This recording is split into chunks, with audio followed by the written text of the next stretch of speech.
Ladies and gentlemen, your host, Angus Deaton. Good evening and welcome to the nearly complete and utter history of everything. Tonight, with the help of a pantheon of stars from stage and screen, although after tonight, mainly stage, we'll be taking a look back at some of the battles, disasters, inventions, famines, political strife and genocides that occur in the course of 1,000 years, or one episode of Brookside. Experts disagree as to exactly when the second millennium began. Some say the year 1000, others say the year 1001, and then there are the Cornish, for whom it began last Tuesday. How appropriate that we should be witnessing the dawn of this new era with Cliff Richard's Millennium Prayer acting as our soundtrack. A Cliff song, though dull, plodding, banal, insipid, uninspired, vacuous, trite, tedious and tiresome, sanctimonious, superficial, nauseating, yawn, inspiring and coma-inducing, does nevertheless remind us of the true meaning of the millennium, the birth of a special baby. A baby that was conceived not by normal means, but by the third way, as our Prime Minister would have it, as indeed he now has, of course. Obviously, making fun of the people of the past is all too easy, which is precisely why we've made this show. But the passing of the millennium serves as an ideal opportunity to compare how much has changed in the way we live.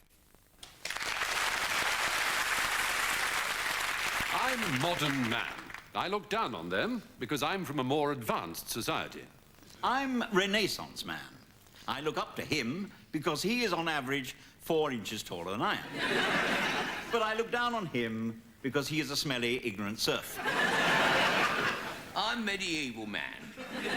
I look up to them because I am a smelly, ignorant serf. I live in a one-room hovel made of straw and manure. I live in a new Barrett's estate, so I envy him.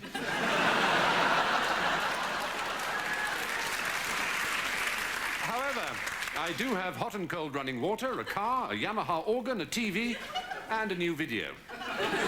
Although I don't know how to work it. I have cold running water, a map of the world which includes the Americas, a telescope, and the collected works of Homer in 39 weekly parts. I have a pig.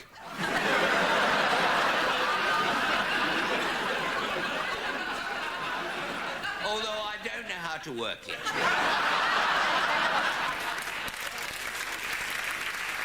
I am so ignorant, I think the sun goes to bed at night. I think the sun revolves around the earth. I think the sun shines out of my trousers. I work as a weaver. For that reason, I'm called Mr. Weaver. I'm a miller, so I'm called Mr. Miller. My name's Ramsbottom, so I'm called Sir. I have a hard life. I'm 23. I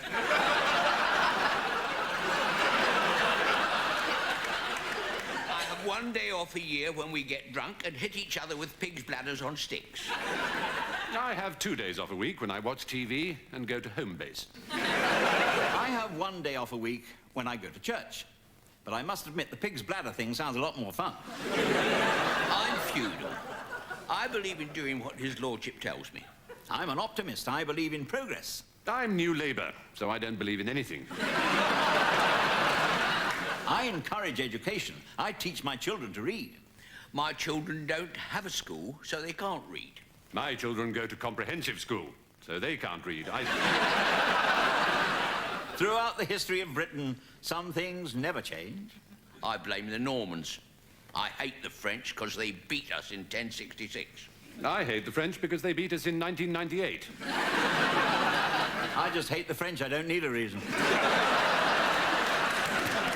All in all, I think my life is better than theirs. I think my life is not as good as his, but better than his. I'm a smelly, ignorant serf. But at least I don't have to put up with pollution, global warming, nuclear war, GM food, stress, and Carol Vorderman. Whoever he is. Well, sod this. Anybody fancy a pint? What about the Wattle and Dob? That's a very nice pub. No, it's not a pub anymore. That's the Burbage Theatre nowadays. No, I think you'll find it's now the Hanger Lane gyratory system. Yes, the lot of the average Joe, or indeed the slightly smaller than average Ronnie, it must have changed out of all recognition since 1000 AD. But let's bring things rather more up to date as we remember now the famous summer of 66. 1066, in fact, a familiar date that was to have a huge impact on this country. If you don't want to know the result, you should look away now. 14th of October, 1066, and a thrilling and historic battle awaits this capacity crowd here at Hastings. Two strong sides battling it out for supremacy. There's the home side, sporting those famous lions. Lord Martin Peters. Who's that? Sir Geoffrey of Hurst. Ray Clements, the younger. Peter of Shilton.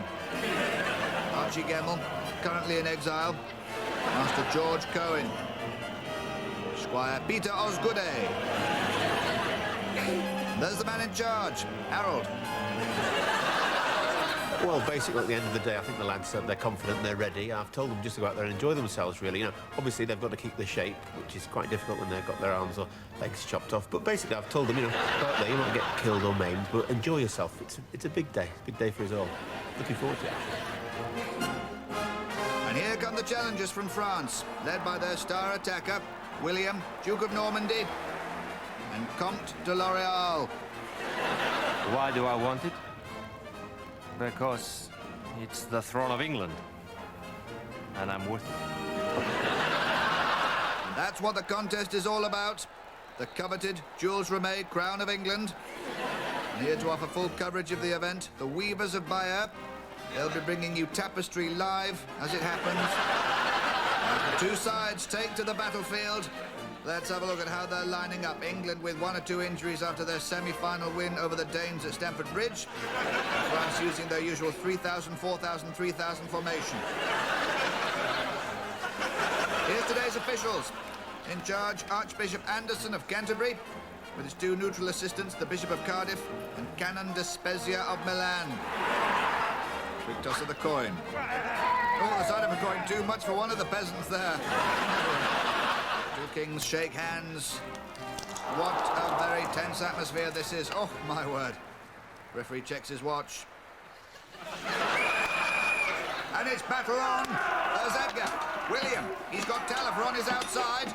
Tyrrell getting involved. A lot of pushing and shoving here. Both sides looking a little nervous. And this is looking dangerous. Oh, it's in! It's in 1-0 to the Normans. My word, let's have a look at the replay. And as you can see how it happened there, and Harold will not be very pleased about that. But England on the offensive now. There's Harold. Sending a long ball upfield. Gospan goes up for it.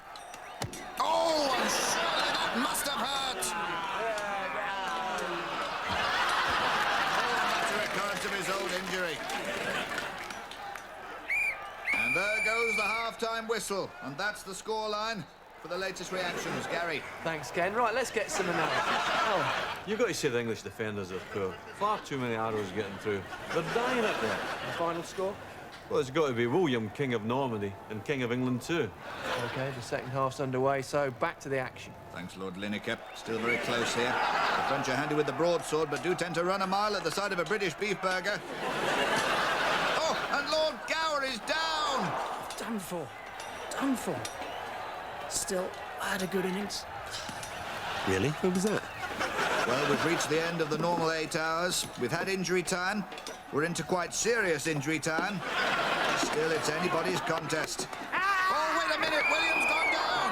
Harold is looking upset about that. Looks as though he might think William took a dive there. The Archbishop is not impressed. In fact, Adelforth has been sent off. They've sent him off the battlefield. Quite unprecedented. The English not happy with that one little bit. So that gives France a last-minute shot at the king from about 25 yards. The English now trying to organise their defence. I wonder, could the French snatch a dramatic win here? And it's William to take it with the kind of set piece that he loves. The crowd hushed. Some peasants are on the pitch. They think it's all over. It is. So the Normans take the throne. Can England restore their pride? Join us for the second leg at Agincourt in 350 years' time. In the course of history, Britishness has come to symbolise many qualities: doggedness, determination. Well, that's it, really, doggedness and determination. Qualities best exemplified by the greatest explorer of the 20th century, Geordie of the Antarctic. 22nd of June, 1911. My frozen hands can barely write. How is Scotty? Wait for me, man! Eh? God, Johnny, aren't you even in the slightest bit cold? No, not at all. I'm sweating like a pig, man. Why, you feeling a little bit chilly, are you? Here, Scotty, do you want to lend me shirt, like? February the 12th. Today is a bad day. Michael's fell into a crevasse. And I'm beginning to suspect that it was a mistake to put Geordie in charge of the provisions. What have you done, man? You've packed nothing but crisps and lager. Course not. Look here, Scotty, I got brown ale in this one. We need food, man! I thought, like, if we got a bit peckish, you know, we could get something from the kebab van, you know, when it comes round. February the 20th, we saw a figure in the distance. At first, I thought it was one of the Norwegians beating us to the prize. Then I realized it was something far, far worse. Geordie's girlfriend. Come on, lads, you know it's Saturday night, it's Bird's night, you don't mind, do you? Oh, you took your charm, didn't you, pet? I can't go fast with my heels on, Geordie. You didn't want stilettos, this is the Antarctic, you want trainers like these, man! They didn't go in me skirt, Geordie, and I've got to wear me skirt or no one to see me tan. Does it go all the way up to base camp, like? Eh? I want to go to a wine bar. Paul first, then the wine bar. How are you? See you, lads. February 21st. Cannot write anymore, as I'm dead. Perhaps the greatest gift the British have given the world over the last 1,000 years is the English language, spoken as it is by 4/5 of the world population and occasionally John Prescott. Behind every politician these days, there's an image consultant, except Prescott, behind whom there's a line of traffic following a chauffeur-driven Jaguar. But every great figure needs an advisor, a mentor, a guru. Hitler had Goebbels, Thatcher had Hitler, Basil Brush had Mr. Derrick. But just how old is the noble art of spin doctoring? Oh, not so bloody tight, you great wazzock. How can I fight the faggot French with bollocks packed like meatballs in a tin? Yes, Your Majesty. Tell you what, give us a squirt of the old cod liver oil round the knackers. That helps to keep the old orbs and sceptres a bit mobile. Morning. Hello? Don't you knock. It's a tent. It's a little point in an action that would only result in the merest trembling of the royal canvas. Who the crap are you? Lord Mandelson, at your service. And what in the name of arse do you want? Sire, the French are mounting their horses. Doesn't surprise me. The frogs will pork anything. They mean to attack, sire. Oh, right. Well, tell the lads I'll be out in 2 shakes of a wallaby's dong. About your speech, my liege. There's nothing wrong with the way I talk. I can swear as much as I like. I'm the king. No, your speech to the troops, my liege. What speech? The one I sent you. Did you not receive it? Oh, that. Yes, I think I have had the pleasure. And is there a problem? Only one. It's utter pants. I can't stand before the men and talk this load of poncy twaddle. I mean, look at this bit. By Jove. I can't say by Jove. The lads will think I'm a raving Portillo. And this. Gentlemen of England now abed. Abed? If you're referring to those lazy shites who stayed at home, why don't you say so? I want them desperate to skewer a Frenchie, not looking puzzled and flicking through the dictionary. Yes, my liege, if you examine the results of the focus group surveys conducted within the main demographic areas of your armed forces, you'll see that this sort of approach does elicit by far the best response from the key A, B and C groups. A, B and C? Archers, bowmen and cannon fodder. And as I'm sure your majesty is aware, by using terms that the common herd are unfamiliar with, they naturally assume you to be their superior, and therefore to know about that of which you speak, irrespective of how facile, vacuous or delusional per se the empirical content of your actual oration may be. You're a bit of a slimy bastard, aren't you? Thank you, sir. So, your speech, how does it begin? Once more under the breach, dear friends. Once more. Oh, all right. Once more under the breach, dear friends. Once more. I've already said it twice. How many more times? No, once more onto the breach, dear friends. Once more onto the breach, dear friends. Once more. What?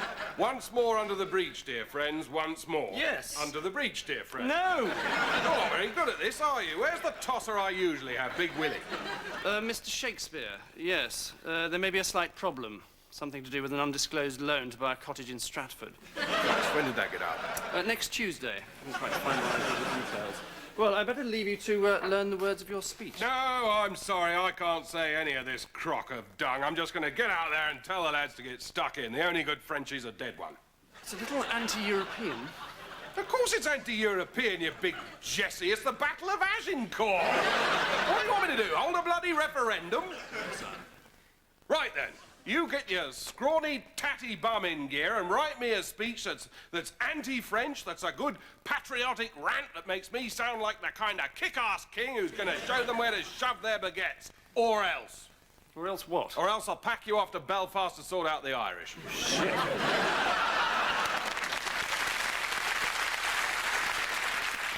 These days, meddling Eurocrats lecture us on trivialities such as the correct shape of a banana and the fact that most of our cows should be kept in Broadmoor. But hundreds of years ago, the arguments were about much bigger matters, roughly the size of a continent, in fact.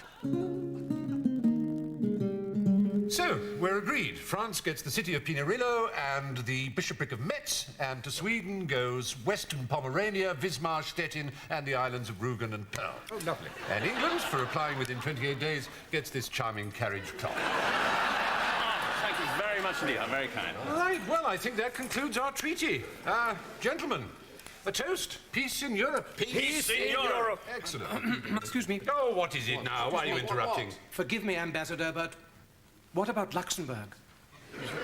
He's right, nobody owns Luxembourg. France, I thought you owned Luxembourg. No, we thought it was Dutch. Sweden? No, we thought it was Belgium. England? Well, we just knew it was on the continent and didn't give a toss, really. It looks as if Luxembourg has slipped through our net, doesn't it? Well, we've got a country going up for grabs. Anybody interested? Is it Protestant? Mostly Catholic, I believe. Let's just use it for storage. Oh, yeah, good. No, that's good. No, it's not good. Someone's got to take it. Come on, who wants it? What's it consist of? The small state of Luxembourg is a charming reminder of how Europe used to be.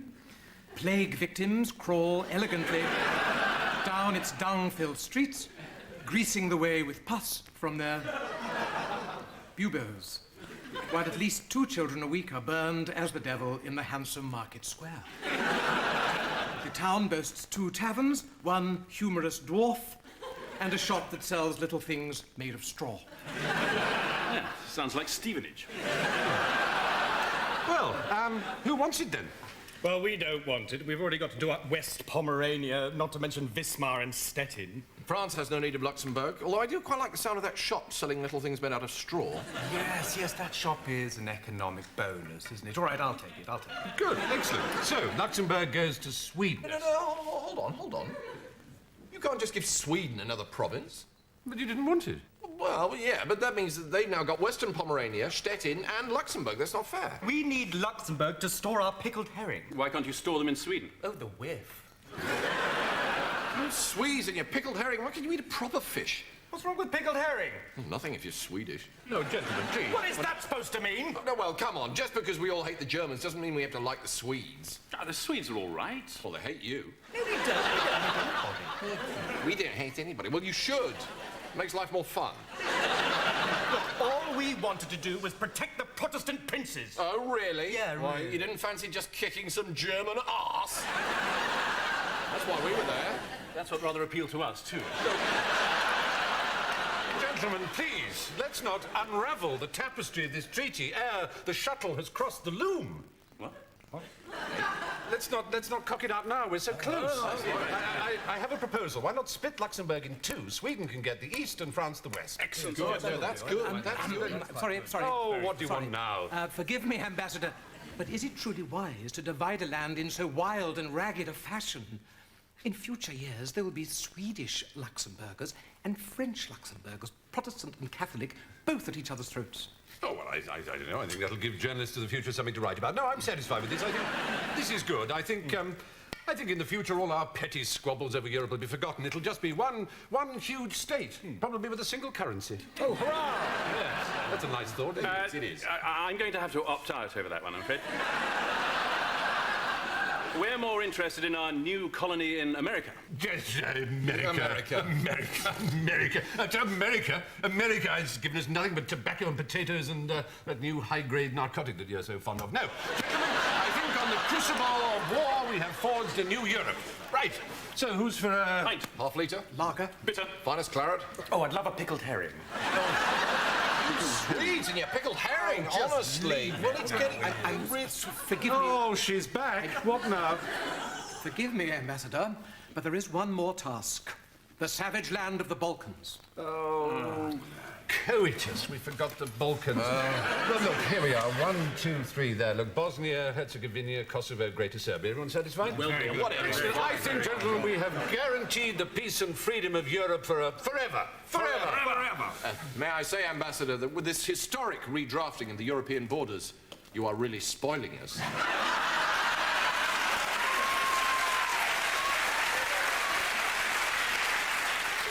These, on the other hand, are revolting.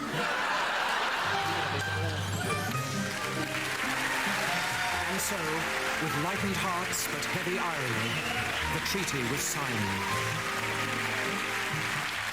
Since that innocuous treaty, the Balkan problem has caused at least one world war, several major battles, dozens of peace conferences, and a nasty fistfight in a Greek taverna in Willesden. Violent behaviour has reared its ugly head throughout the ages. As any child psychologist will tell you, the 8th child in the line of Henrys is always the most disruptive, often looting monasteries and abusing the Pope in a constant search for attention. But with the right counselling, almost anything can be achieved. Well, I just want to say I think it's really great that you've agreed to attend these counselling sessions together. As in any relationship, it's very important to do things together, so thank you for that. Get on with it! Eagerness to make progress, that's good. No eagerness to catch the executioner before he stands down! I mean, this wench's pretty head has stood far too long upon that lily white neck, and I would soon see them parted, and her hurried to hell where she belongs! So, how's it been going since the last session? I don't claim any great intuitive skills, but do I detect a little bit of tension between the two of you? He is a beast! A huge, foul-smelling, gout-riddled beast! Who cares not for me, but for what son my cunning parts may bring him. In truth, I can barely bring myself to sow that chilly furrow with my royal seed. I mean, these days, I find myself more taken by my horse's ass! This is good. It's very important that the areas of conflict are clear. Find yourself sexually attracted to horses' arses. That's not actually as uncommon as you might think. Councillor, you hear him threaten to remove my head. Am I just to accept this fate like Anne Boleyn or Catherine Howard? Oh, here we go again. I thought it wouldn't be long before you brought them up. I think we touched upon the pros and cons of beheading as a conflict resolution tactic within marriage in a previous session. Can you remember, Henry, what we decided? Oh, that it was a no-no. And that beheading one's partner is a retrograde step in relationship terms because... Because it causes an almost irreversible breakdown in communication between partners. Exactly. Likewise, exiling to a different country, keeping her pregnant until she dies of childbirth. Well done, Henry. Oh, so much. Yes, it's the suckling pigs. Suckling pigs.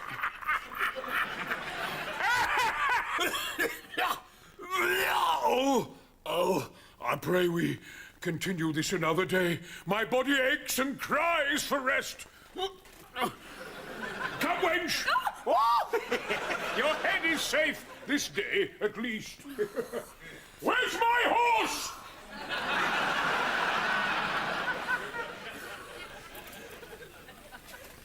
I fear poor Henry is not much longer for this world, but he is a brute. He's not kind and gentle like you, though I'll wager you are twice the man. I don't mean to be judgmental, but comparisons with others outside the relationship in question are often... You have your hand on my codpiece. History books record the lineage of kings and queens, but there's one man they forget, whose ancestors go right back to the beginning of this millennium. Their story is, without doubt, the greatest story ever told, apart from those stories that are greater.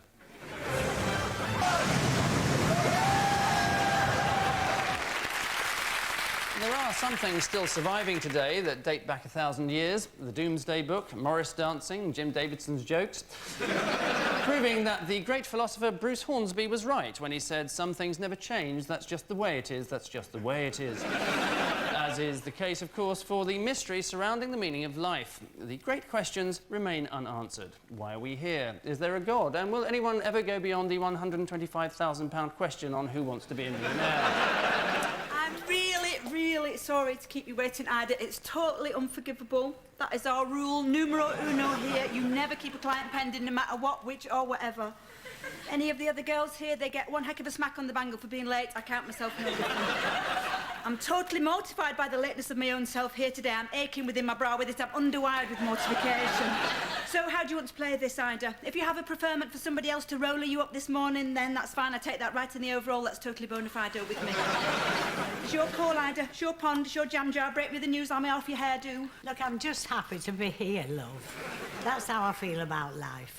You could smack me in the face with a cushion cover filled with custard, and I would not complain. But I need to talk to you, Ida, partly so you can have a bit of a comprehendy of why I failed to come in right on the nub of the appointment. And also, I need a bit of wisdom here, and not to beat about the bandstand, Ida. You are an older lady. You're wise in the ways of the world. You haven't just come up the Manchester Ship Canal on a donut, as the homosexuals have it. I'm not being anti-gay with that motto. I love the gays. Gay men, in the particular, are numero uno with me. Well, you've seen my wedding photos, Ida. I married 3 of them. Did you ever marry 3 gay men, Ida? I was just happy to be alive, love. I didn't need to get married. Just having a new shopping bag for Whit Sunday, that was enough for me. Oh, and you are a very special lady, Ida. You don't cause me trouble like some of my other ladies. You don't come in the salon at 5:45 of an evening when we've locked the colour away, demanding to go mauve. You don't clean your ears with a bobby pin and put it back in the tray. As a client, you're tip-top. You're totally penthouse in my book. Look, I'm just glad to be with people, Maura. You could flush me down a grate, and as long as I was with people, I'd still be whistling. Oh, well, that's something we could all get a benefit from, that refrain or chorus. Well, I don't know if this has ever happened to you, Ida. I don't know if you've ever come down of a morning and found that your ex-husband has scrawled offensive remarks all over your loose covers in Marmite. It's upsetting. I said to him, Nicky, why have you done this? Because it must have taken forever. You know, because it doesn't flow, Marmite. It's not like golden syrup in that regard. And he said, well, I was upset. I said, I'm the one who's upset, Nicky. I'm the one stuck with the lingering odour of yeast extracted. You know what I mean? Let's not forget that. Would you be upset, Ida, if someone violated your soft furnishings in that way? Because I'd be happy just to have soft furnishings, love. That would be enough for me. Well, I'm afraid I don't have so much of a gratitude attitude, unfortunately. And I said, what were you so upset for, Nicky, that you felt you had to do this? And I'm crying, Ida, and my little cat's looking up at me. My little cat, little Robert De Niro, looking up at me. And his whole body language is saying, why, Mummy, why? And he said, I was upset with you, Maura, because you went straight from a relationship with me, that's him, this is him talking, to a relationship with a boy. I said, he may be a boy, Nicky, but he's twice the man you are. It's good, that, isn't it? He may be a boy, but he's twice the man you are. I heard that in a Catherine Cookson. And I said to him, Nicky, and this is me talking now, I said, Nicky, did you not think I might be upset when you asked for a divorce on the grounds that you had formed an emotional attachment to an Irish wolfhound? Has that ever happened to you, Ida, your husband running off with a dog? Well, it did, love, but I was just very happy that it was a nice dog. Oh. You are learning me so many lessons about life here. Anyway, it all got overheated, I'm afraid. I descended into crudités and he came alongside. Because I flare up, Ida, do you? I don't, love. I'm just full of peace of mind. You should be at the United Nations, Ida. You're wasted in Radcliffe. Anyway, can I please apologise for my unpunctuality and general bog-all courtesy, and can I please offer you a free cup of coffee at the gratis end of the payment spectrum? Look, I don't need a coffee, love. Life itself, that's what keeps me going. Oh, you're an inspiration, Ida, with your forbearance. Look, I'll get you washed in just a minute, but would you mind if I just nipped and took a couple of aspirin because it's been somewhat of a morning? Yes, I would mind. Look, I've listened to you going on for long enough. The least you can do now is to get on with my bloody hair. Well, that concludes the first part of the nearly complete and utter history of everything, a reconstruction of historical events every bit as accurate as walking with dinosaurs. In part 2, we have Lenny Henry, Richard Wilson and Jennifer Saunders, to name but 3, and Dawn French, to name but 4. So join us for the second half of the show, by the end of which the nearly complete and utter history of everything will, at last, we hope, be complete. Until then, good night